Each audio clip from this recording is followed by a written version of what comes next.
There are times when we all want to get our life back on track, and the reality is you're never going to escape this entirely because you are human. And there's this constant desire to improve and grow and become more.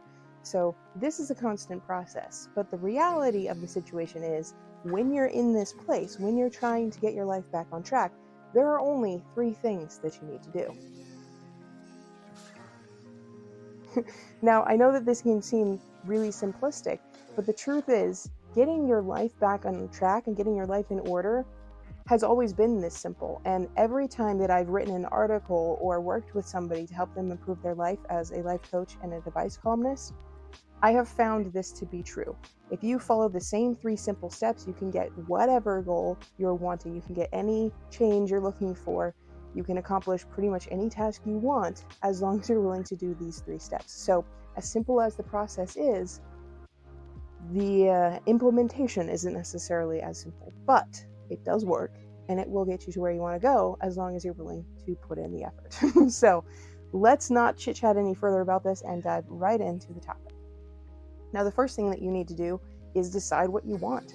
You probably have some idea about what that is, but the reality is you've likely made the wrong choices up to this point, which is exactly why you wound up in this situation so far. For example, men in general have this idea of, I want to sleep with as many women as possible. And now some of that is biological. Some of that is just this desire to procreate, where they're like, hey, I need to spread my seed around. And that's a male-specific trait usually, because women can only procreate in one way, whereas men have multiple options. In that, a woman has to give birth to the child, whereas a man can either be the parent who stays with the mother, or he can get many women pregnant and not be invested in any of those children. That is a viable biological option. Whether it's morally correct or not is a whole different question. But the basic idea is that you have to decide what you want, and you need to figure out if that is in fact a desire that's going to satisfy you long term, or if it's going to be a short term desire. Pursuing the goal of sleeping with 100 women in the next year may be a goal that you want, but more than likely, if you accomplish that goal, people are not going to look at you and say, hey, that's an awesome guy, in the same way they would if you settled down with one woman and stayed married to her for 50 years. Because any way you look at it, the more you invest into something, the more people admire it. Why? Because it's specializing. You are becoming an expert in something. In the case of being married to one individual, you're becoming an expert in how to communicate and be in relationship with a single individual, with that specific individual, and you're exploring the depths of what humans can accomplish as a couple.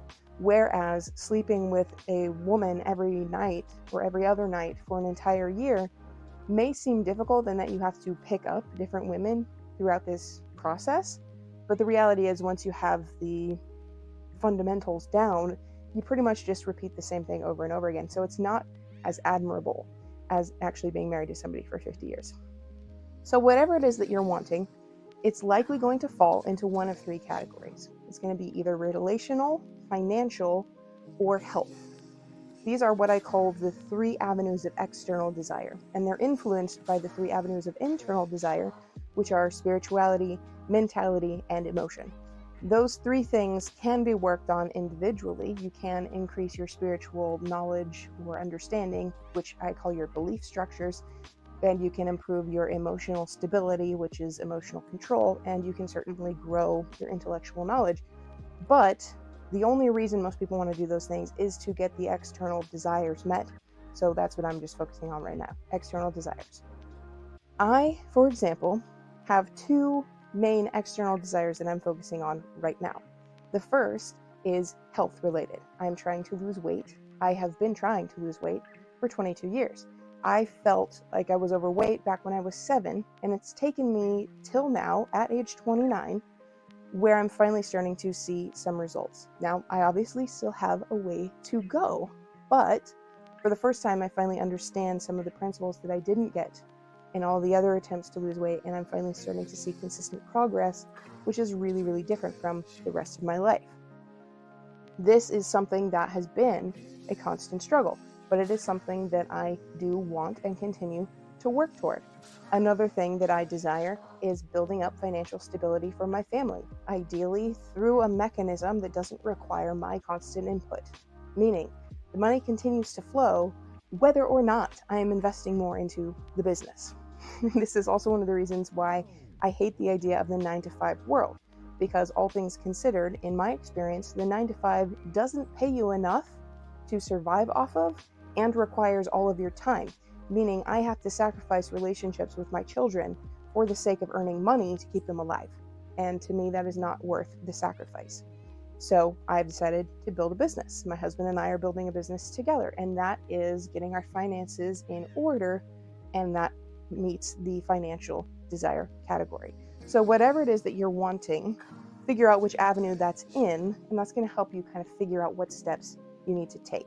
Now, refining it a little bit more and determining, hey, I need to get my finances in order, but I want it to meet these expectations or these parameters, is going to help you refine the steps required to follow up or to continue to actually reach that goal. Which brings us to step number 2, which is figure out the steps. So when it comes to relationships, for example, the steps required generally are something like reach out to new people and communicate with them. So very simple on the base level, and pretty much any step you're going to need to take in order to build any of these avenues is going to be fairly simple as well. That being said, it's not necessarily easy to get yourself to do them. Introducing yourself to 3 new people every day will certainly get you more friends or a romantic relationship, but it does require a certain level of vulnerability and stepping outside yourself, which is uncomfortable. And the same goes for pretty much any other avenue of desire. Building a business requires me to come on camera, requires my husband to go out and talk to people. He's not comfortable with that. I fear judgment from people watching my videos. I get negative comments every now and then talking about my weight, talking about my teeth, talking about whatever that they don't like about me. So there's a certain level of vulnerability and challenge that you're taking on as you approach these different desires and figuring out what steps to take. You can figure out what path you want to follow, but something that I highly recommend is that you figure out where those steps lead rather than whether or not they're easy steps. Because so often when we think about, hey, I need to get my finances in order, we think I need to go out and get a better paying job. But if you go out and get a better paying job, is it going to give you the life that you're looking for?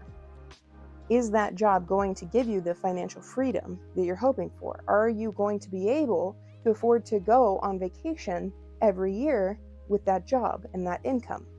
Because more than likely the answer to that is no.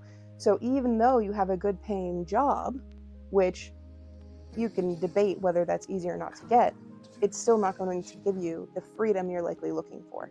Whereas building a business has the potential to give you the life that you're looking for, but the path is not as obvious or laid out. So you have to be willing to step out of your comfort zone a little bit more. Rather than going to interviews and talking somebody into giving you a job, you now have to influence multiple people to purchase things from you. And that can be a little intimidating, especially if you're somebody who's like, well, I'm not a seller. I don't want to be scammy. I don't want to be spammy. I don't want people to look at me and judge me saying like, oh, everything's just about money to you, isn't it? It's not fun. You have to become a whole new person to start a business. You have to grow yourself as an individual, and it's hard. But is it going to give you the life that you're wanting? And that is always the question I would encourage somebody to come back to. It may be extremely difficult, whatever steps you're trying to take. Being in a calorie deficit, for example, is not necessarily easy. I'm having to reprogram my entire mentality around food because I did not learn the right steps for my body in order to maintain a healthy weight throughout my life. So I'm having to basically reprogram my entire life's education to create this deficit and live a new life and get a new body. And it's a lengthy process, and it's very, very slow. It's very arduous. It's not particularly pleasant, and I would rather not do it. It is not something I enjoy that much. So I understand that you don't want to step out of your comfort zone, but the reality is you need to step out of your comfort zone to accomplish anything truly worth accomplishing. And that is going to apply to anything. But once you figure out what steps you need to take, the third part of this equation is really, really simple. And that is, keep taking that step over and over and over again until you achieve your goal. Now, I know that this seems really super simplistic and like it doesn't factor in the nuances of your particular situation, but the reality is, every time I've tried to accomplish something and thought it's not working, I'm never going to get there, I then destroy my own progress. So you can kind of look at reaching the goal as popping popcorn. If you put a bag of popcorn in the microwave and you set the time for 1.5 minutes to pop that bag of popcorn, depending on the size, obviously, but you just don't see any results for that first 30 seconds, and you open the door, every little bit that you have done to get that popcorn to pop is now ruined, basically. You have to start all over again, and it's only by allowing that popcorn to pop for a long enough period of time that you're actually going to get the popcorn as an end result. So the same goes for accomplishing your goals. If you're trying to build a business, it doesn't behoove you to switch from one business to another looking for the easiest way to get whatever business you're hoping for to work. Instead, you have to pick one business and stick with it until you achieve success. And I can pretty much guarantee you that the more people who have gone before you who have accomplished that goal indicate the availability or the possibility that you can do the same thing. And more than likely, you're not going to be building a business that nobody else has ever done. Now, I do have recommendations about which businesses are the best for people, and we can talk about that later. But the whole idea is that you can't just keep switching from one idea to another, hoping that one of them is going to sporadically combust into success, because success is a process. Success comes through dedication and persistence. And this is something that has taken me a very, very long time to learn. I was one of those people who skated through school and everything was easy. I never had to study. I think I spent a maximum of an hour per night on homework ever, if that much. And none of that was difficult for me. None of it was a challenge whatsoever. I even got through college without too much difficulty. And then I hit adulthood, and that's when life really started to get hard because I had never learned how to stick with something, how to be persistent and committed and dedicated. Now, I did have a sibling die. Well, she was an exchange student, but I thought of her like a sister. She died when I was 7. So I always had a strong desire and understanding of the investment that I needed to make into other people. And that's what allowed me to have a successful relationship with my husband and produce children. But as far as creating income is concerned, I had no idea what follow through was. I had no idea how important it was. I had read books like The Compound Effect, but I never really registered the value of that information until now. It took probably 20 plus business ventures to figure this out, that it wasn't the business that was the problem, it was me. And I can pretty much guarantee that's the same for you. It's likely you, not the path that you're following. So if you're somebody looking to lose weight, for example, keto absolutely does work, but it only works if you're in a calorie deficit. And it only works if you continue to do it throughout an extended period of time. If you do a diet program for an entire year and don't see results, that probably means you're doing it wrong, though. Not that the program is faulty in and of itself or that you're incapable of losing weight. It just means that you haven't found your energy balance. So I know how tempting it can be to say, this just isn't for me. This is just not my path. Clearly, I'm not made for this.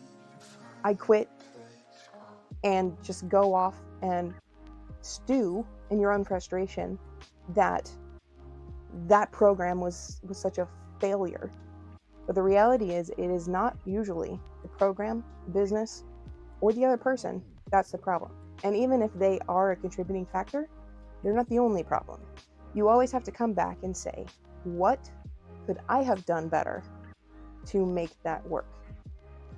And while it's not universally something that can be fixed, usually whatever the problem is could have been overcome had you been willing to stick with it. So I highly recommend that you consider your own dedication and willingness to stick with something before you determine that something isn't working. Because more than likely what you'll find, if you're honest with yourself, is that you are the problem and not the system laid out before you. This has taken a lot of humility on my part, and it has wasted a lot of years. So I do not recommend it for anybody else. Don't keep wasting your life like I did. Take care of these issues now. Get the life you want now, because you're going to be so much happier 10 years down the line when you have the life that you're looking for, rather than not doing what you know needs to be done today, getting to that 10-year mark, and then deciding, you know what, I really should do that again and figure it out this time. It's not worth it. Don't waste the time. Do it now and tell me how great your life is in 10 years.